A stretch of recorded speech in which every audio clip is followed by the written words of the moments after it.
pleasure to introduce Professor Amit Prasad. So Professor Prasad is Associate Professor of Sociology and the Director of the South Asian Studies Program at the University of Missouri. He's also the editor of the journal Science, Technology, and Society. And importantly, he's the author of the book Imperial Technoscience, Transnational Histories of MRI in the United States, Britain, and India, which was published by MIT Press in 2014.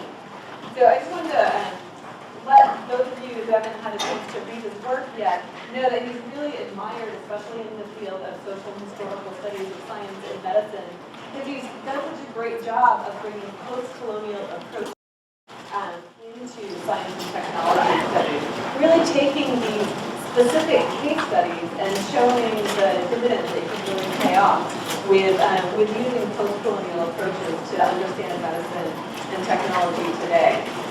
So it's really a pleasure to have him here.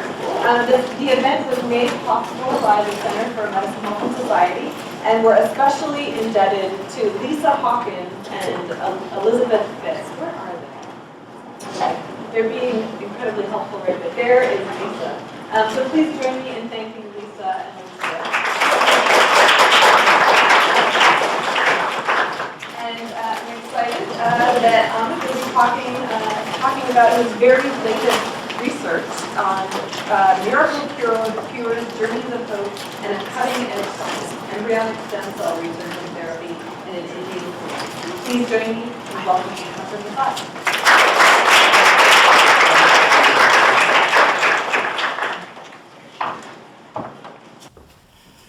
Thank you, Laura, and thanks all of you for coming. In August 2012, actually it's now 4 years, when I started my fieldwork at New Tech MediWorld. The clinic is located actually in the heart of Delhi, in Green Park Extension, just behind a very well-known Gurdwara. And it is walking distance from Hoj Khas village. I don't know if people have been to Delhi, you'll know about this place. It's a small area with several 13th century monuments full of very fascinating restaurants, antique stores, and art houses. New York Times called Hoj Khas village an embrace of traditional and Western styles. Some have compared it to Soho. In fact, it is difficult to characterize Hoj Khas village through dualist and fixed categories because it's reflective of global melange, and I'll talk about it a lot more when I discuss this further. The clinic itself is not conspicuous. In fact, it is like any other buildings in this area, that one with the glass top, the blue glass top that is there. And what is conspicuous, though, is that there is no sign in the front that shows that this is a clinic. Though while standing outside, I could see a sign right behind those glass doors. To be honest, I was very unsure of what to expect. A few months before I had started my fieldwork, there was a CNN documentary that was aired, a primetime documentary, which was called basically Selling a Miracle. And such characterizations have not been unusual. So for example, the Guardian had called about Rao doctor's miracle cures. But I had also seen several other news reports as well as videos posted by patients that highlighted patient recoveries. Let me show you one of these videos which can give you a feel of what is going on. Come on.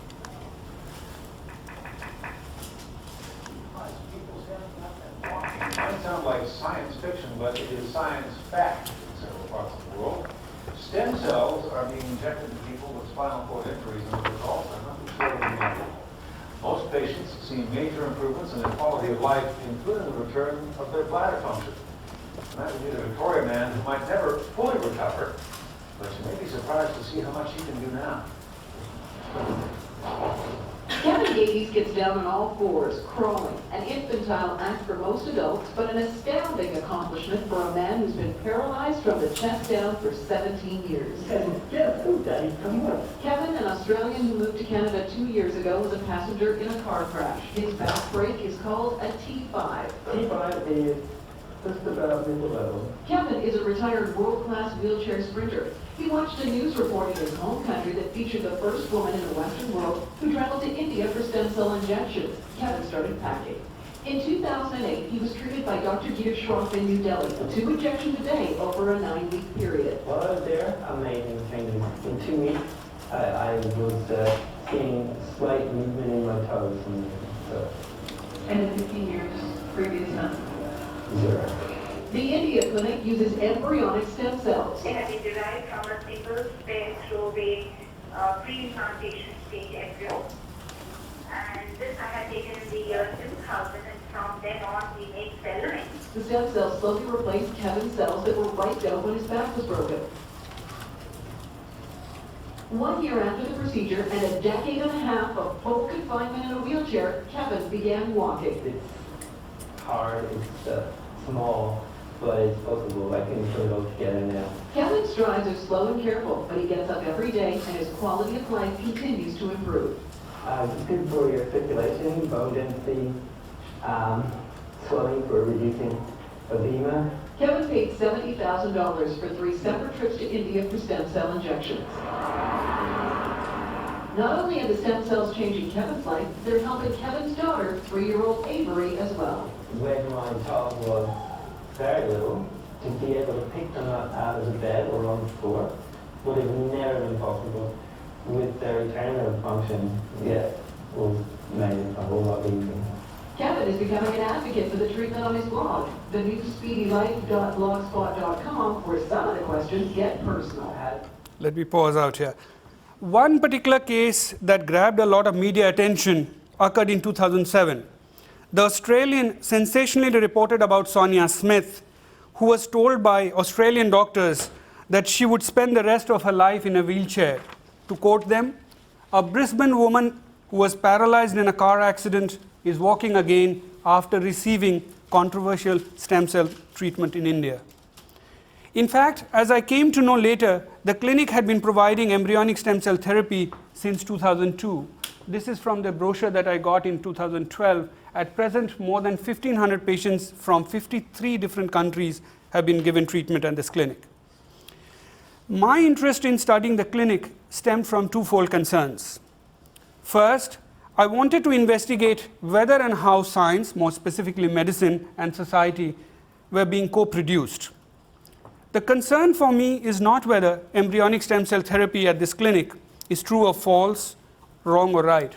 Not that I do not want to know about it, but as I'll soon show, it's really difficult to assess that.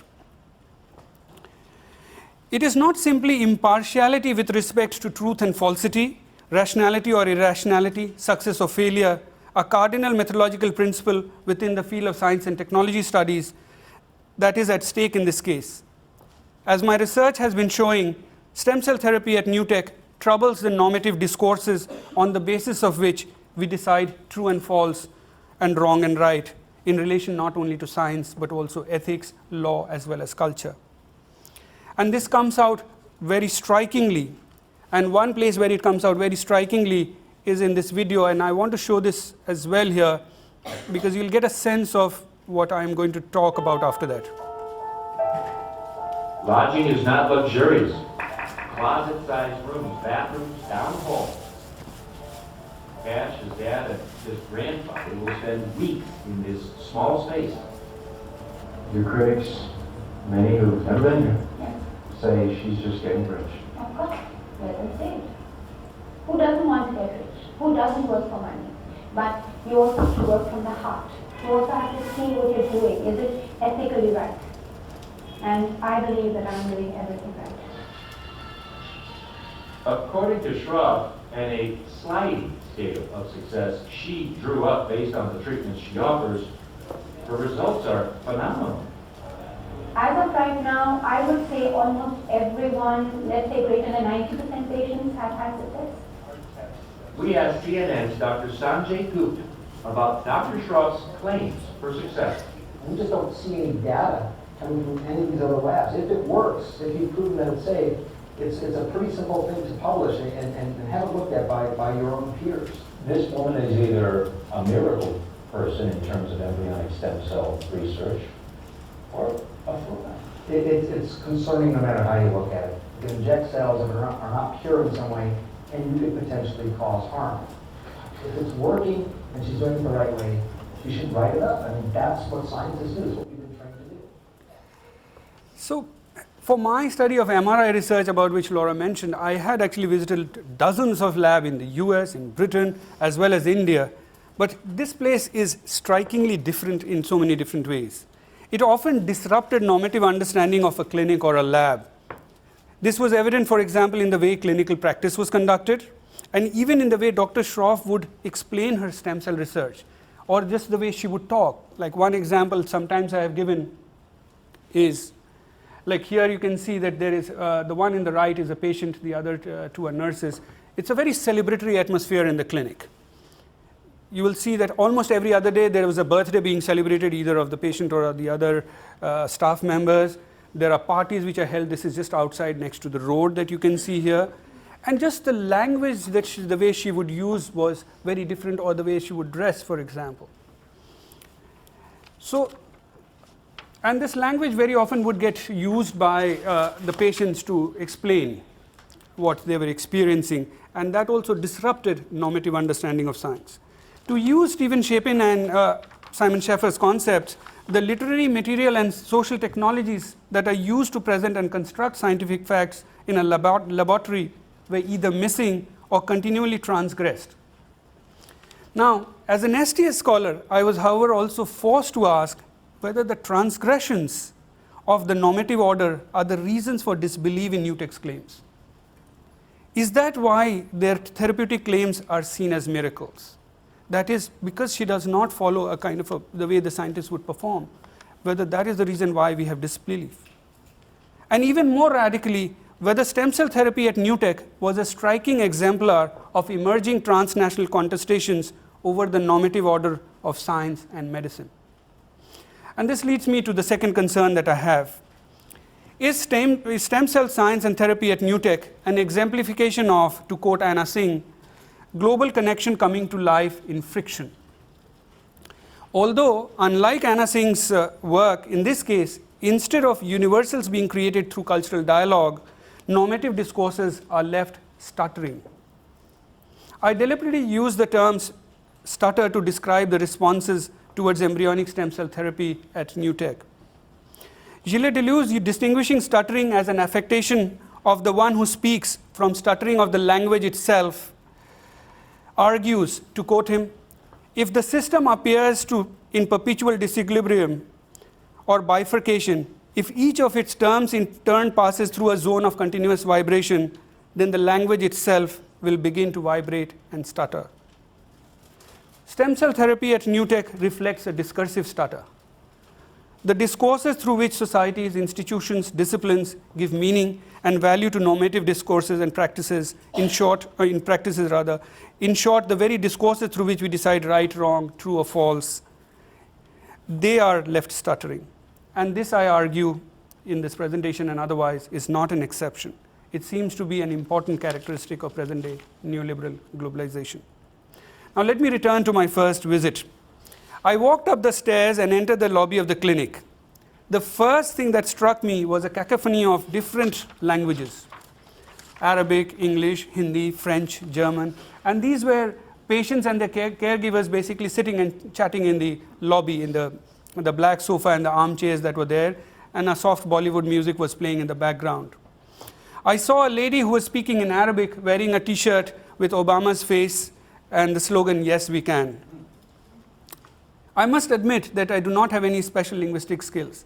Apart from English, I can speak Hindi and some Bengali. But the very fact of living in global melange, like all of you perhaps here also, I can distinguish the languages. I can identify them, for example. The lobby was strikingly a global melange. This was the first thing that struck me. I was waiting to meet with Dr. Geeta Shroff, and a British man started talking to me, who was sitting next to me. And on hearing that I was there to study the clinic, he asked me whether he will get teratomas, the cancerous growth, because this is one of the big concerns that people have with regard to embryonic stem cell therapy. He had gone to Newtek after his hip replacement in England, which was not that successful, and he was hoping that embryonic stem cell therapy is going to help. I eventually spent nearly 4 months in the clinic recording my observations and interviewing patients and doctors, and this itself was intriguing that she allowed me to be inside. I used to be there every day from 8:30 in the morning till about 4 when the patients went to their rooms. The clinic is not that large. There are about 13 patients, but there are also a lot of patients who go for outpatient treatment just to get injections or otherwise. The patients who stay at the clinic are almost exclusively foreigners.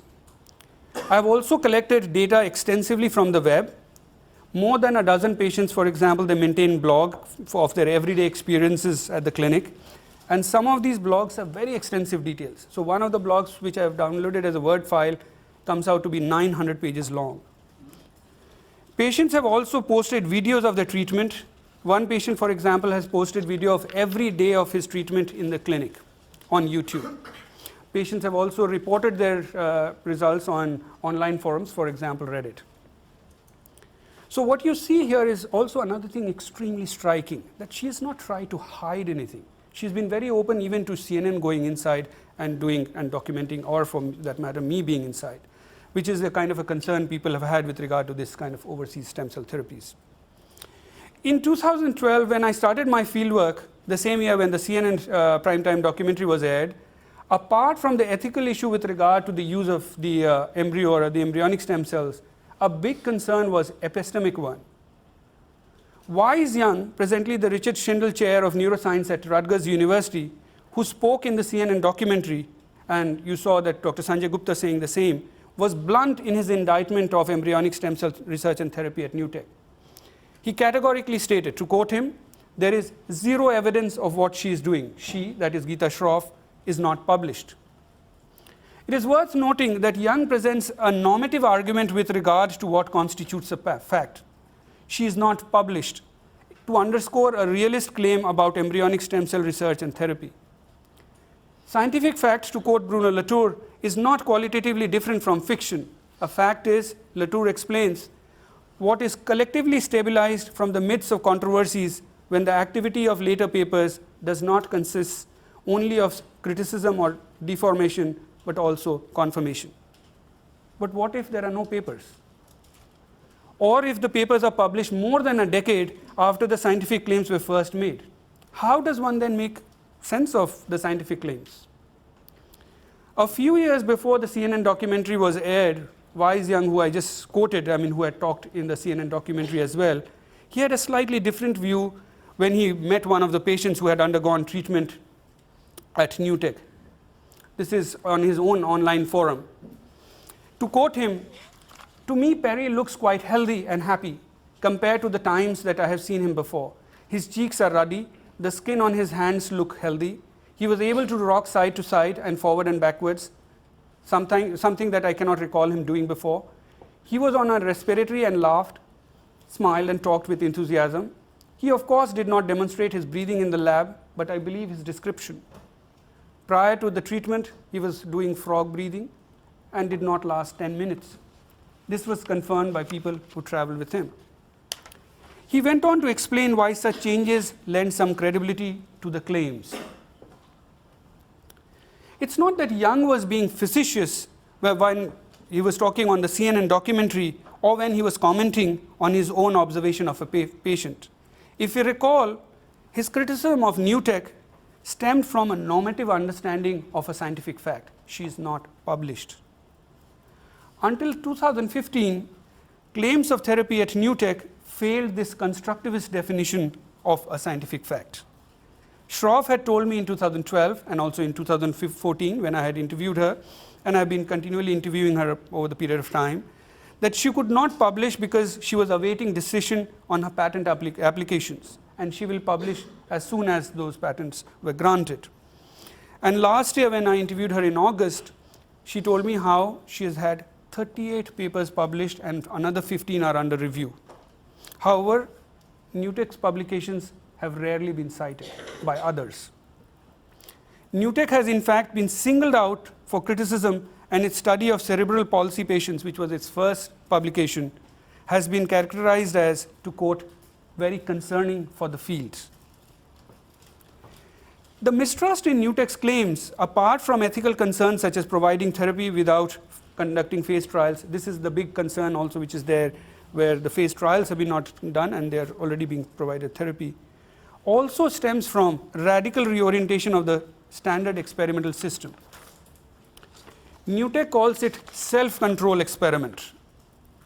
Her argument is, since her patients, Shroff claims, have not seen any change in their health condition before the treatment at the clinic, as you saw in that video also, there is no need for any control. Any change that is seen has to be seen as the effect of embryonic stem cells. Now, Newtek, the embryonic stem cell therapy at Newtek is also provided in conjunction with physiotherapy or an occupational therapy, and regular medications, for example, antibiotics for Lyme disease, they are not stopped either. So the causal role of stem cells cannot be specifically identified, thereby disrupting a scientific norm which, although of European origin, has been accepted internationally. Occult qualities, as Keith Hutchison, because the claim has been so many times that it is a miracle, so we look at the occult qualities that Keith Hutchison has shown disappear during Renaissance, and causalities that were unknown, for example, magnetic properties of lodestone, became latent properties. They are perceived like in here, in the case of Newtek, the causal role of embryonic stem cells is not seen or shown as occult either by the patients or the clinicians. They are perceived as latent, and potentially it can be seen or shown as such by analyzing the cell growth in the patients. However, Newtek neither does that, nor has it registered its cell lines with NIH or any other organization. So the specters of miracle also remain all the time. But then why do the patients, who are quite literally from different parts of the globe, and they are reporting the results all through, it's not that they are being stopped in any way, they undertake these journeys of hope. The phrase journeys of hope has been commonly used to characterize overseas stem cell therapy in general. The implication is clear. Let me quote Drew Griffin again. The trope is that these are the gullible dupes who are being tricked by guileless mavericks. And the argument is, incurably ill patients grapple with despair and hope of such magnitude that they are willing to try unproven embryonic stem cell treatment overseas, despite mounting evidence that doctors who perform such procedures do so only to convert hope into cash.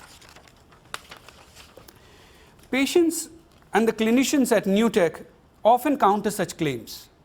In the words of one of the patients, proof is not always in the petri dish, it is in the patients. Such claims are not unusual. As Steve Epstein has shown, such tropes were commonly deployed in relation to AIDS, and these, as Epstein shows further, reflected contestations over meaning as well as standards of evidence, which thereby made the science impure. Patients often cite successful cases of therapy or specific changes in their body, like again in the video if you remember, as evidence. But that's not the only thing. Patients and also the clinic claims are based on elaborate set of data. PET and SPECT scans, MRI imaging, and really high-tech ones like including diffusion tensor imaging and things like that, measurement of physical movements, other kinds of diagnostics, they are conducted before and after the treatment, and they are compared. Earlier, this data was self-published and not publicly available. At present, it is being published in various journals. So for example, let's take the Newtek's article that was published in the Journal of Nuclear Medicine and Radiation Therapy on Cerebral Palsy, which was its first publication. So this is based on 87 patients, and the data, the argument that is given is that there were at least 58 of them saw significant changes, and 12 of them, so to say, became normal in terms of this. Now, how do they go about showing this? Is like you can see these are the SPECT images, and the portions that were seen darker, that means where there was no blood perfusion that was being seen in the brain. In the other ones, you start seeing more blood perfusion which is going on. Now, I must state here that the PET, SPECT, MRI scans as well as other diagnostics, they are done by a third party. The clinic by itself does not do any of these, does not take any of these data. In fact, I had spent several hours in one of those radiological labs looking at the SPECT scan images of the cerebral palsy patients myself.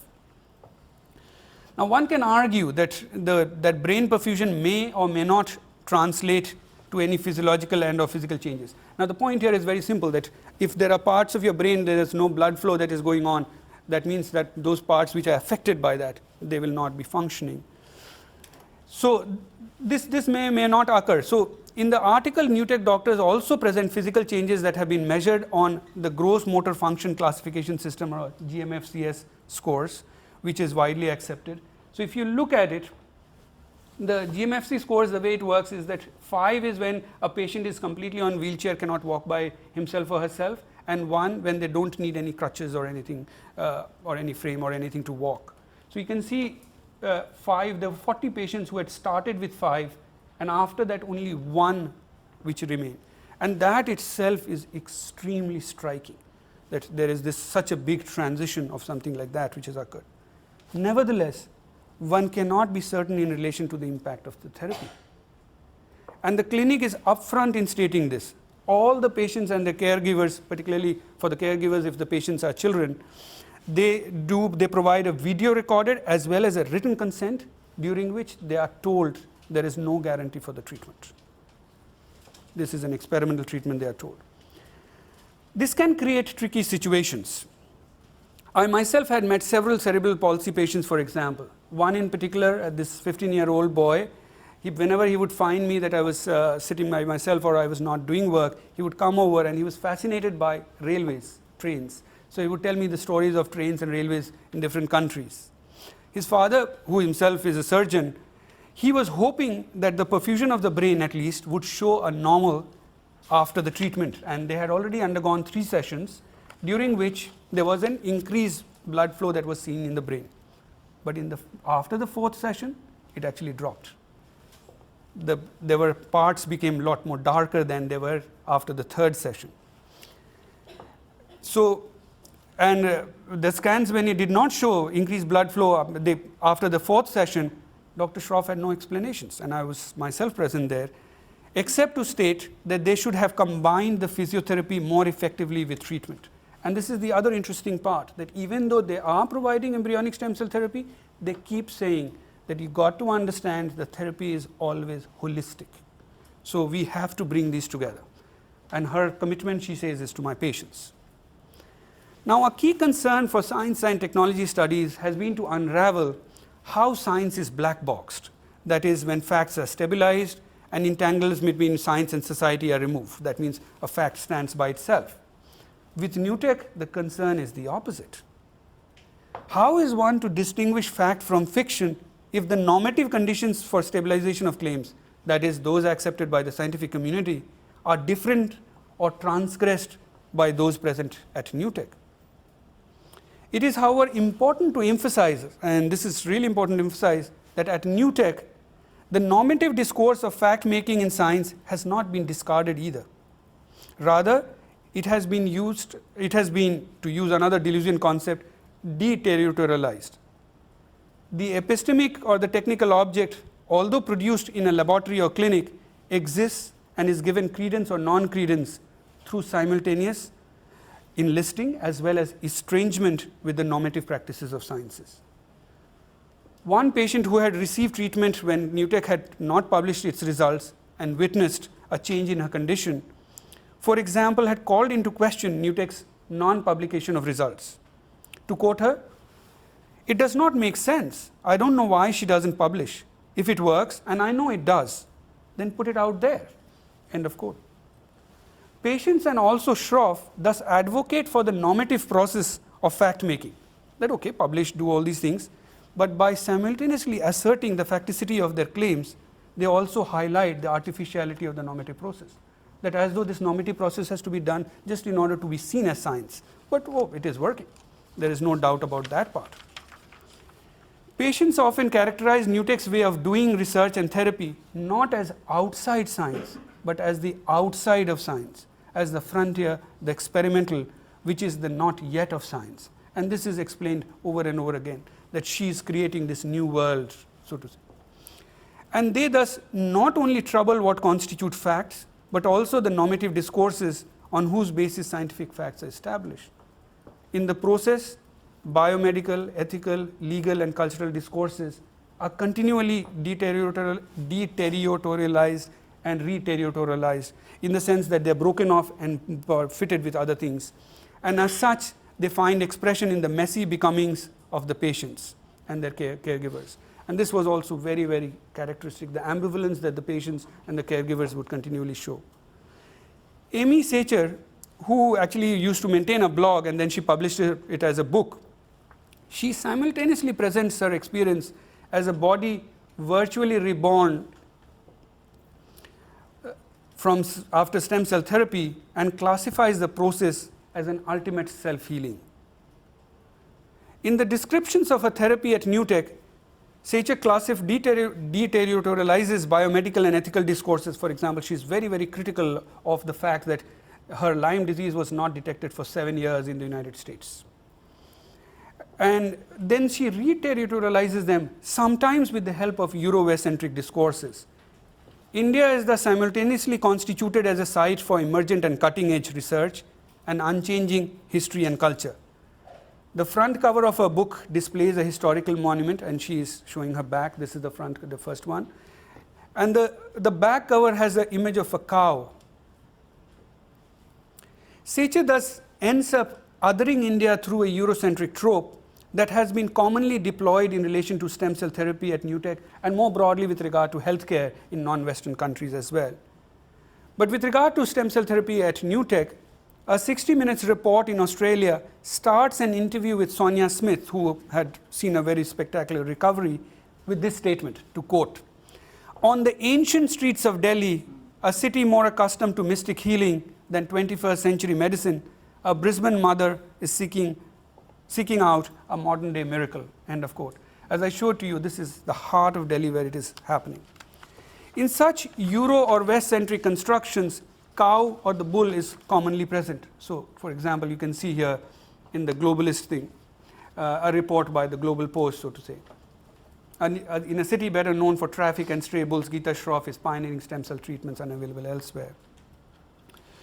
The implication of such construction is far wider. Overseas stem cell therapy, particularly embryonic stem cell therapy at NewTech, is commonly highlighted as reflective of lack of law in countries such as India. Seen in this light, the transposition of a cow or a bull in a disorderly traffic can be read as, to use an Aristotelian term, life remaining as zoo, that is, the life that is common among animals and humans because of lack of law, or more broadly because of lack of normative order, which has also been a common colonial characterization of the non-West. But how are we to manage biopolitical order in the transnational context when the state control of the biological, which Foucault defined as key element of the biopolitical shift, cannot work except through the compliance of the different nation states? I asked a very senior bureaucrat who had recently retired as the Secretary of Department of Health and Family Welfare about the concern in relation to absence of law, specific law regulating stem cell therapy in India. He emphasized the need for the law. He said that there is a need and the parliament is looking into it and it will be enacted very soon. He also said that there are other laws which can be used, and if there are any complaints, this person or somebody else can be prosecuted. I was told the same thing by the chairpersons of Medical Council of India, as well as ICMR, other regulating agencies as well. But then he added, he said that when he was the Secretary of the Department of Health and Family Welfare, because when I was persisting with it, he added this, as the highest ranking bureaucrat on health in the Indian government, he had written to a multinational company that was conducting drug trials because there were several cases of serious harm to patients, the Indian patients over there at that point of time. And the multinational company did not even respond to his email. He did not elaborate further, but the implication was clear. Western countries complain as and when it suits them. And I heard such concerns from other regulatory officials in India as well, even when they were against such therapies being provided. And this puts us in a bind with regard to present-day globalization of healthcare and medicine. In relation to drug trials, a transnational legal framework was signed by India as well, but it largely favors the patent protection of multinational companies and has little for protection of people who undergo the trials. It is also interesting to observe how the patients undergoing overseas stem cell therapy are often characterized as gullible dupes who are not in the position of taking rational decisions because of their desperation to find cure. In relation to overseas drug trials, surrogacy, and other cases where the people who are being experimented upon are different, the trope is quite different. Sometimes it's about guinea pigs who are being exploited for economic benefits, but it's not the gullible dupes. And this happens in spite of the fact that there are many more cases of serious negative impact on health of those who have undergone drug trials. So let me conclude provocatively about what I see as an emergent characteristic of neoliberal globalization and the co-production of science and society in this. What if the trope of gullible and desperate patients that is commonly used for patients undergoing overseas stem cell therapy is arising because of an anxiety towards the transgression of the normative order of biopolitics in the West? In the words of Michel Foucault, to quote, "For capitalist society, it is the biopolitical that is important over everything else." And in this, he added, medicine is the biopolitical strategy. A biopolitical order, as we know, is guided by the principle of make live or let die. That is, the sovereign does not engage in necropolitics or kill. One can argue, following Giorgio Agamben, that biopolitics in the West emerges in the translations between bare life and proper life. And this, according to Agamben, becomes the site for instituting states of exception. And according to him, the concentration camps becomes the model of modernity. So let me add a twist here. Let me return to the back cover of Amy Sacher's book. Sacher is very aware of the controversy she had waded into by undergoing such treatment, claiming its success. She states that in the book. And her book, unlike the global post that I had talked about, mentioned earlier, is not concerned with lack of law in India. So can the cow on the back cover then be read as longing for or perhaps even affirmation of sacred life, which places the patient outside biopolitics? Cow, as we know, and this is being militantly emphasized in India at present, is seen as sacred life. But this sacralization of cow also has another effect of abandonment. Because cows cannot be killed, they are left in the streets to wander. And that is the reason why we see so many more cows on Indian streets as opposed to cows or bulls, as opposed to other animals. The patients from the West undergoing treatment at Newtech are most often middle class and white patients. They, as in this case, as well as in many other cases, including war, as we have seen, have embodied the state of exception as the sacred life. And what, at one level, we see here in the case of overseas stem cell therapy is their abandonment through either choice or through exclusions. And this I heard very many times through the patients themselves within the existing healthcare systems. The situation gets further complicated because, as Melinda Cooper has argued, neoliberalism is defined through life as surplus. The boundaries between not being able to have normal health and something which is considered excess gets blurred. Moreover, we cannot also forget, as several scholars have pointed out, with new biotech such as stem cell, hype is constitutive. It mobilizes the future into the present. We don't know how to distinguish the two anymore. Seen in this light, the trope of gullible and desperate patients seems an anxiety, at least at one level, that is largely aimed at securing the existing Western biopolitical order, which has been left stuttering. And this is a legitimate concern, but perhaps we should also start exploring whether a new biopolitical order is emerging, and we might be better placed if we are keeping our eye on the horizon. Thank you.